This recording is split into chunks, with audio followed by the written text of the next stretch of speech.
कुमारगिरी योगी था। योगी? हाँ, क्योंकि उसने संसार छोड़ दिया था। क्यों? एक दूसरा कल्पना का संसार प्राप्त करने के लिए, इस आशा पर कि वह संसार सुख से पूर्ण होगा। जन्मों से उसे अरुचि थी। कल्पना का मंडल उसके विचरने का क्षेत्र था। संसार में उसने शांति न थी, इसलिए शांति को पाने के लिए उसे निर्जन की शरण लेनी पड़ी। संयम और नियम, इन पर उसे विश्वास था। इच्छाएं उसके वशीभूत थी। योगी कुमारगिरी में शक्तियां भी थी, पर वह उन शक्तियों का संचय करने में ही विश्वास करता था, प्रयोग करने में नहीं।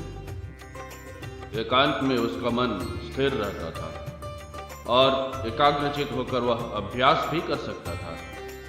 उसने अपना शरीर तपा दिया था, पर उसको कष्ट न हुआ।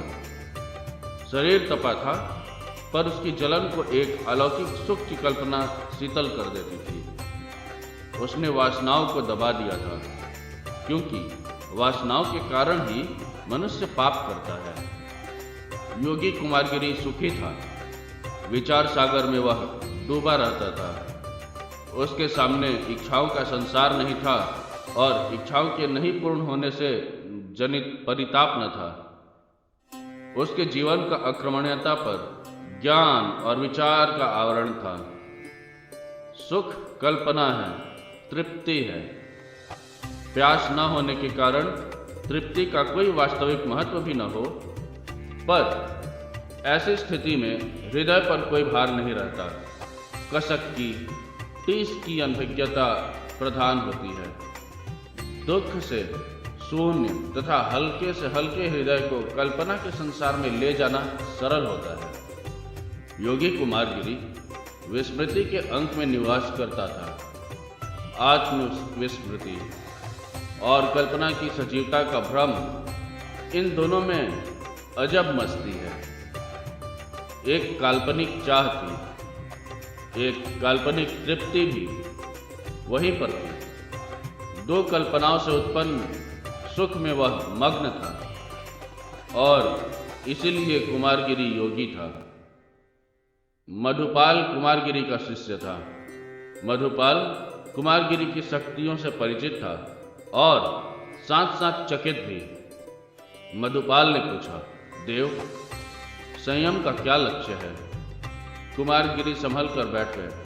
शांति और शांति जनित आनंद। बाह्य दृष्टि से परिवर्तन और आंतरिक दृष्टि से शून्य। शून्य और परिवर्तन, इनके विचित्र संयोग पर तुम्हें शायद आश्चर्य होगा। ये दोनों एक किसी प्रकार से होते हैं, यह प्रश्न स्वाभाविक होगा, पर वही स्थिति जहां मनुष्य परिवर्तन और शून्य के भेदभाव से ऊपर उठ जाता है, ज्ञान की अंतिम सीढ़ी है। संसार क्या है? शून्य है, और परिवर्तन उस शून्य की चाल है। परिवर्तन कल्पना है और कल्पना ही स्वयं शून्य है। समझे? मधुपाल इस उत्तर से संतुष्ट न हो सका। देव, आपने कहा कि संसार शून्य है, यह मेरी समझ में नहीं आया। जो वस्तु दृष्टि के सामने है, वह शून्य किस प्रकार हो सकती है? कुमारगिरी हंस पड़े। यही तो योग की आवश्यकता होती है। योगी जिस समय आंखें बंद करता है, उस समय एक अखंड शून्य रहता है और कुछ नहीं। उसी शून्य में सुख, दुख, अनुराग, विराग, दिन रात, ब्रह्मा और माया सब के सब लोप हो जाते हैं। उसी प्रकाशवान शून्य में वह विचरित है और वहीं पर निमग्न हो जाता है। जहाँ से उसकी उत्पत्ति हुई है, वहीं वह इस काल्पनिक जीवन के कुछ क्षणों के लिए मिल जाता है और उसी ब्रह्मा से युक्त शून्य में सदा के लिए मिल जाने की मुक्ति को पाने की कोशिश करता है। इस तरह योगी इसी शरीर के साथ मुक्ति का अनुभव करता है। अपने गुरु के प्रति मधुपाल की श्रद्धा उमड़ पड़ी। गदगद होकर उसने गुरु के चरणों में अपना मस्तक नमा दिया। उसे अपने गुरु के अखंड ज्ञान पर गौरव था और गुरु के अच्युत होने पर विश्वास।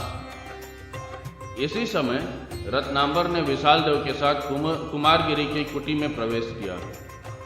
रत्नांबर को सम्मुख देखकर कुमारगिरी आसन से उठ खड़े हुए। दोनों एक दूसरे से गले मिले। इसके बाद रत्नांबर को आसन देकर कुमारगिरी ने पूछा, आचार्य ने किस लिए कष्ट उठाया? निश्चल भाव से रत्नांबर ने उत्तर दिया, अखंड तेज से वशीभूत भूत योगी कुमारगिरी से अपने शिष्य को दीक्षित कराने के लिए ही मैं उपस्थित हूँ। कुमारगिरी ने कहा, आचार्य, इस तुच्छ सेवक को एक बहुत बड़ा स्थान दे रहे हैं और मैं उसके लिए सर्वथा अयोग्य हूँ। नहीं योगी कुमारगिरी, यह तुम्हारी उदारता है। तुम वास्तव में श्रेष्ठ हो। तुम संसार से बहुत ऊंचे उठ चुके हो और मैं अभी तक संसार में ही हूँ, जहाँ केवल तर्क किसी समस्या को सुलझाने में पर्याप्त नहीं होता। वहाँ अनुभव की तथा कल्पना की आवश्यकता होती है।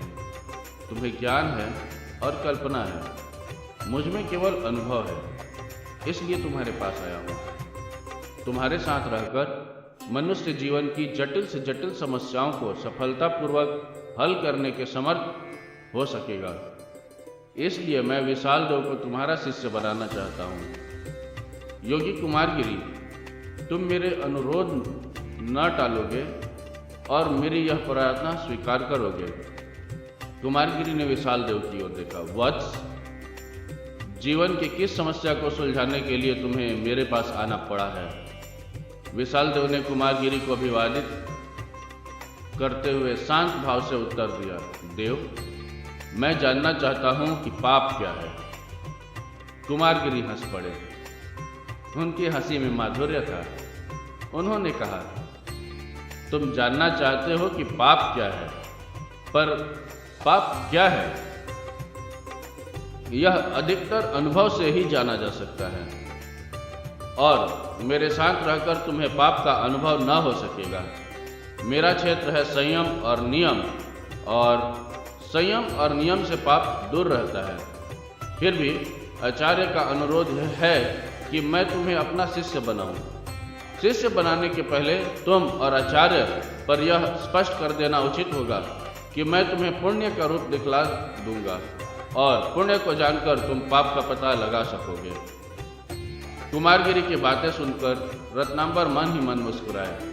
उन्होंने कहा, योगी कुमारगिरी, जो तुमने कहा वह उचित कहा। किसी भी समझदार व्यक्ति को इसमें कोई आपत्ति न होगी। तो फिर आचार्य का अनुरोध स्वीकार है? रत्नांबर उठ खड़े हुए। अच्छा योगी कुमारगिरी, तो अब मैं तुम्हारी आज्ञा चाहता हूँ। तुम्हें शायद आश्चर्य होगा, पर मैं स्वयं ही नहीं जानता कि पाप क्या है। वर्षों के अध्ययन और अनुभव के बाद भी पूर्ण ज्ञान की थाह नहीं ले सका हूँ। अपने शिष्य को मैंने योग व्यक्तियों के हाथ सौंप दिया है। अब मैं कुछ थोड़ी सी तपस्या भी करूँगा। देखूंगा कि जिस बात को मैं अध्ययन तथा अनुभव से नहीं जान सका, क्या मैं उसे आराधना और साधना से जान सकता हूँ। इतना कहकर रत्नांबर वहां से चले गए। रत्नांबर के चले जाने के बाद कुमारगिरी ने संकेत से विशाल देव को बिठलाया। वत्स, तुम मेरे शिष्य हुए। इस समय मैं तुमसे कुछ प्रश्नों का उत्तर चाहूंगा। जानते हो वासना क्या है? विशाल देव ने उत्तर दिया, देव, वासना इच्छाओं का दूसरा नाम है। ठीक, पर यह भी जानते हो कि मनुष्य के जीवन में वासना का क्या स्थान है? कुमारगिरी ने पूछा। शायद नहीं, और वह तुम्हें मैं आज बताऊंगा। वासना पाप है, जीवन को कलुषित बनाने का एकमात्र साधन है।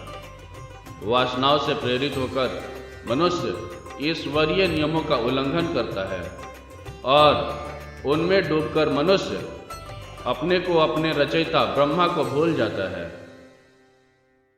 इसलिए वासना त्याज्य है। यदि मनुष्य अपनी इच्छाओं को छोड़ सके तो वह बहुत ऊपर उठ सकता है। ईश्वर के 3 गुण हैं, सत, चित और आनंद। तीनों ही गुण वासना से रहित विशुद्ध मन को मिल सकते हैं, पर वासना के होते हुए ममत्व प्रधान रहता है और ममत्व के भ्रांतिकारक आवरण के रहते हुए इनमें से किसी एक का पाना असंभव है। विशाल देव, मेरा शिष्य होकर तुम्हें जो पहला काम करना पड़ेगा वह यह होगा कि तुम वासना को त्याग कर अपने मन को शुद्ध करो। यह एक तपस्या है, पर इस तपस्या में दुख नहीं है। इच्छाओं को दबाना उचित नहीं। इच्छाओं को तुम उत्पन्न ही न होने दो।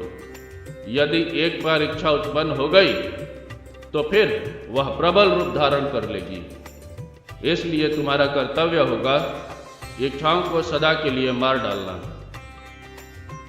बोलो, इतना कर सकोगे? विशाल देव ने उत्तर दिया, देव, इतना करने का प्रयत्न करूंगा। कर सकूंगा या नहीं, यह मैं नहीं कह सकता। आपका बतलाया हुआ मार्ग सरल है, पर उसमें कुछ आपत्ति अवश्य है। वासनाओं का हनन क्या जीवन के सिद्धांतों के प्रतिकूल नहीं है? मनुष्य उत्पन्न होता है क्यों? कर्म करने के लिए। उस समय कर्म करने के साधनों को नष्ट कर देना या विधि के विधान के प्रतिकूल नहीं है? देव, जिस समय आप इस संबंध में मेरा भ्रम निवारण कर देंगे, उस समय मैं आपके निर्धारित मार्ग पर चलूंगा। कुमारगिरी संभवतः विशाल देव से इस उत्तर को पाने के लिए तैयार बैठे थे। उन्होंने कहा, तुमने उचित ही कहा है विशाल देव, क्योंकि तुम पर एक गुरु का प्रभाव है। उस प्रभाव को दूर करके मुझे तुम पर अपना प्रभाव जमाना पड़ेगा। मैं तुम्हारा भ्रम निवारण कर दूंगा, पर आज नहीं। भ्रम में पड़े हुए गुरु के शिष्यों में भ्रमों का होना स्वाभाविक ही है। पर देखता हूं विशाल देव, आचार्य रत्नांबर के विचार किसी अंश तक नास्तिकता की ओर झुके हुए हैं। मैं आस्तिक हूं। इसके पहले कि तुम मुझसे कुछ सीख सको, तुम्हें 2 बातों का मानना पड़ेगा।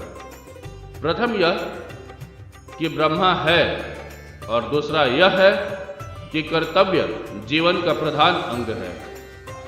विशाल देव ने उत्तर दिया, देव, मैं इन 2 बातों को मानता हूं। कुमारगिरी उठ खड़े हुए। तो फिर निश्चित हो गया, मैं तुम्हें दीक्षा दूंगा और तुम्हें मुक्ति का मार्ग दिखलाकर पाप से परिचित करा दूंगा।